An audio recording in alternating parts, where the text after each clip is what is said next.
The Day Resurgent by O. Henry. I can see the artist bite the end of his pencil and frown when it comes to drawing his Easter picture, for his legitimate pictorial conceptions of figures pertinent to the festival are but four in number. First comes Easter, pagan goddess of spring. Here his fancy may have free play. A beautiful maiden, with decorative hair and the proper number of toes, will fill the bill. Miss Clarice St. Vavasour, the well-known model, will pose for it in the leather go-Gallagher, or whatever it was that Trilby called it. Second, the melancholy lady, with upturned eyes in a framework of lilies. This is magazine covery, but reliable. Third, Miss Manhattan, in the Fifth Avenue Easter Sunday Parade. Fourth, Maggie Murphy with a new red feather in her old straw hat, happy and self-conscious, in the Grand Street turnout. Of course the rabbits do not count, nor the Easter eggs, since the higher criticism has hard-boiled them. The limited field of its pictorial possibilities proves that Easter, of all our festival days, is the most vague and shifting in our conception. It belongs to all religions, although the pagans invented it. Going back still further to the first spring, we can see Eve choosing with pride a new green leaf from the tree Ficus corica. Now the object of this critical and learned preamble is to set forth the theorem that Easter is neither a date, a season, a festival, a holiday, nor an occasion. What it is, you shall find out if you follow in the footsteps of Danny Machree. Easter Sunday dawned, as it should, bright and early, in its place on the calendar between Saturday and Monday. At 5:24 the sun rose, and at 10:30 Danny followed its example. He went into the kitchen and washed his face at the sink. His mother was frying bacon.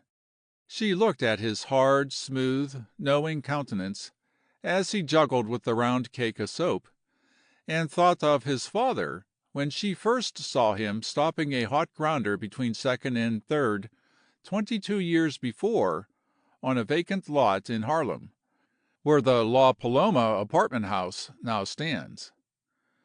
In the front room of the flat, Danny's father sat by an open window, smoking his pipe, with his disheveled gray hair tossed about by the breeze. He still clung to his pipe, although his sight had been taken from him 2 years before by a precocious blast of giant powder that went off without permission.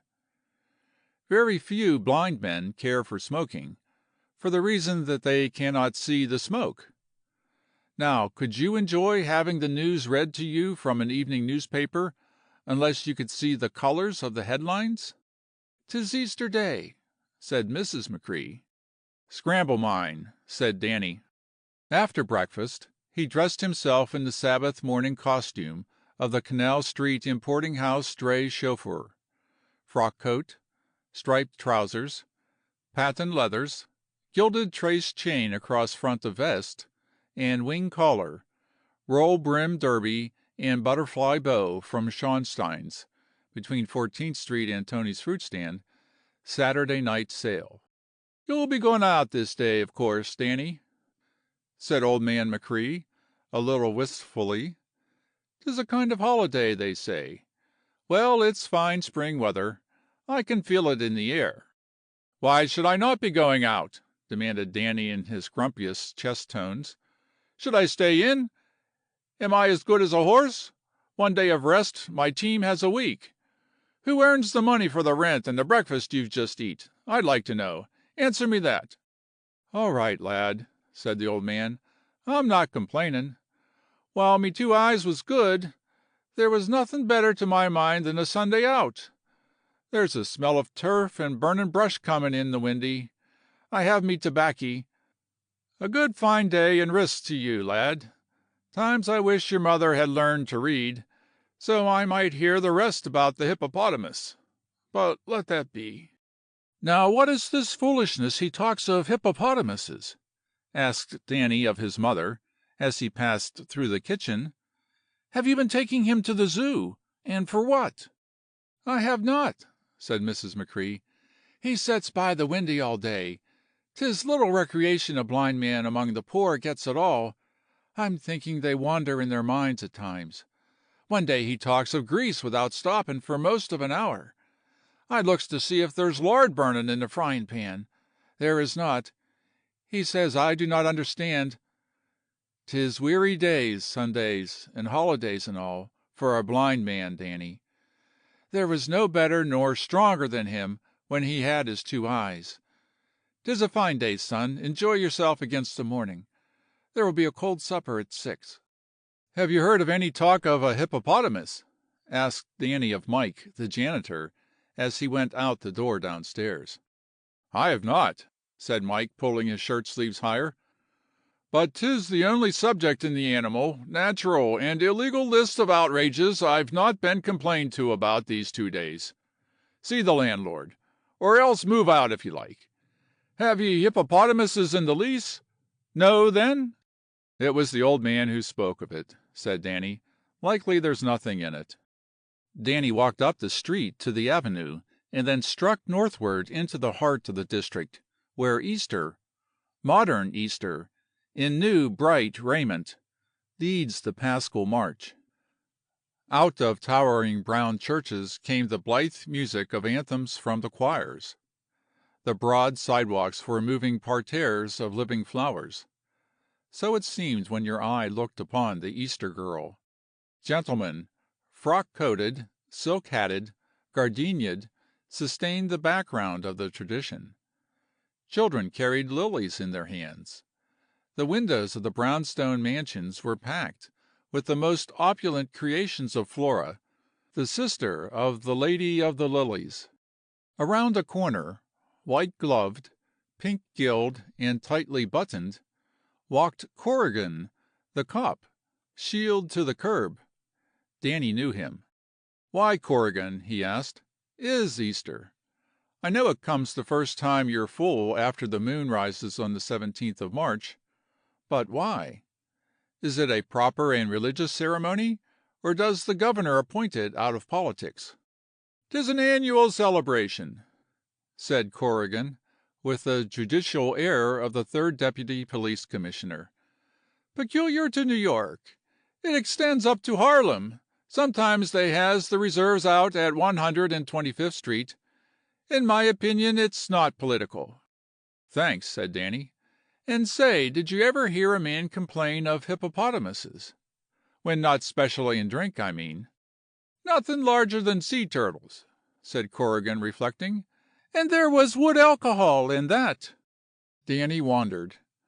The double heavy incumbency of enjoying simultaneously a Sunday and a festival day was his. The sorrows of the hand toiler fit him easily. They are worn so often that they hang with the picturesque lines of the best tailor-made garments.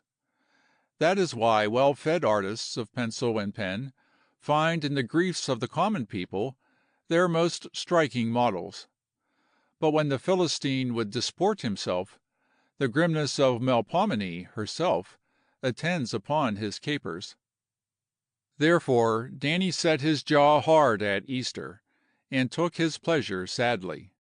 The family entrance of Dugan's Cafe was feasible, so Danny yielded to the vernal season as far as a glass of Bock.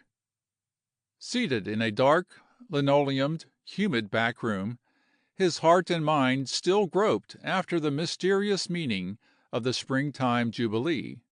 Say, Tim, he said to the waiter, why do they have Easter? Skidoo, said Tim, closing a sophisticated eye. Is that a new one? All right. Tony Pastors for you last night, I guess. I give it up. What's the answer? 2 apples or a yard and a half? From Dugan's, Danny turned back eastward. The April sun seemed to stir in him a vague feeling that he could not construe. He made a wrong diagnosis, and decided that it was Katie Conlon. A block from her house on Avenue A, he met her going to church. They pumped hands on the corner. "Gee, but you look dumpish and dressed up," said Katie. "What's wrong? Come away with me to church and be cheerful." "What's doing at church?" asked Danny. "Why, it's Easter Sunday, silly. I waited till after 11 expecting you might come around to go." "What does Easter stand for, Katie?" asked Danny gloomily. "Nobody seems to know." "Nobody as blind as you," said Katie with spirit. "You haven't even looked at my new hat. And skirt, why, it's when all the girls put on new spring clothes, silly. Are you coming to church with me?" "I will," said Danny. "If this Easter is pulled off there, they ought to be able to give some excuse for it. Not that the hat ain't a beauty. The green roses are great." At church the preacher did some expounding with no pounding. He spoke rapidly, for he was in a hurry to get home to his early Sabbath dinner. But he knew his business. There was one word that controlled his theme: resurrection. Not a new creation, but a new life arising out of the old. The congregation had heard it often before. But there was a wonderful hat, a combination of sweet peas and lavender, in the sixth pew from the pulpit. It attracted much attention. After church, Danny lingered on a corner, while Katie waited, with piquet in her sky-blue eyes. "Are you coming along to the house?" she asked. "But don't mind me. I'll get there all right. You seem to be studying a lot about something. All right. Will I see you any time specially, Mr. McCrea?" "I'll be around Wednesday night as usual," said Danny, turning and crossing the street. Katie walked away, with the green roses dangling indignantly. Danny stopped 2 blocks away. He stood still with his hands in his pockets, at the curb on the corner. His face was that of a graven image. Deep in his soul something stirred so small, so fine, so keen and leavening that his hard fibers did not recognize it. It was something more tender than the April day, more subtle than the call of the senses, purer and deeper rooted than the love of woman. For had he not turned away from green roses and eyes that had kept him chained for a year? And Danny did not know what it was. The preacher, who was in a hurry to go to his dinner, had told him. But Danny had had no libretto with which to follow the drowsy intonation. But the preacher spoke the truth. Suddenly Danny slapped his leg and gave forth a hoarse yell of delight. "Hippopotamus!" he shouted to an elevated road pillar. "Well, how was that for a bum guess? Why, blast my skylights, I know what he was driving at now. Hippopotamus! Wouldn't that send you to the Bronx? It's been a year since he heard it, and he didn't miss it so very far. We quit at 469 B.C., and this comes next. Well, a wooden man wouldn't have guessed what he was trying to get out of him." Danny caught a cross-town car and went up to the rear flat that his labor supported. Old man McCrea was still sitting by the window. His extinct pipe lay on the sill. "Will that be you, lad?" he asked. Danny flared into the rage of a strong man who is surprised at the outset of committing a good deed. "Who pays the rent and buys the food that is eaten in this house?" he snapped viciously. "Have I no right to come in?" "You're a faithful lad," said old man McCrea, with a sigh. "Is it evening yet?" Danny reached up on a shelf and took down a thick book labeled in gilt letters, "The History of Greece." Dust was on it half an inch thick.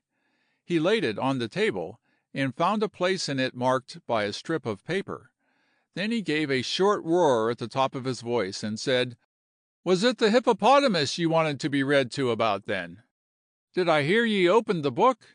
said old man McCrea. "Many and weary be the months since my lad has read it to me. I dunno, but I took a great likings to them Greeks. You left off at a place. 'Tis a fine day outside, lad. Be out and take rest from your work. I have gotten used to me chair by the windy and me pipe." Peloponnesus was the place where we left off, and not hippopotamus," said Danny. "The war began there. It kept something doing for 30 years. The headline says that a guy named Philip of Macedon in 338 BC got to be boss of Greece by getting the decision at the Battle of Cheronea. I'll read it." With his hand to his ear, wrapped in the Peloponnesian War, old man McCrea sat for an hour, listening. Then he got up and felt his way to the door of the kitchen. Mrs. McCrea was slicing cold meat. She looked up. Tears were running from old man McCrea's eyes. "Do you hear our lad reading to me?" he said. "There is none finer in the land. My two eyes have come back to me again." After supper he said to Danny, "'Tis a happy day this Easter, and now ye will be off to see Katy in the evening, well enough." "Who pays the rent and buys the food that is eaten in this house?" said Danny angrily. "Have I no right to stay in it? After supper there is yet to come the reading of the Battle of Corinth, 146 B.C., when the kingdom, as they say, became an integral portion of the Roman Empire. Am I nothing in this house?" If you like the video, put a like, subscribe to the channel, and click on the bell to not miss our new videos.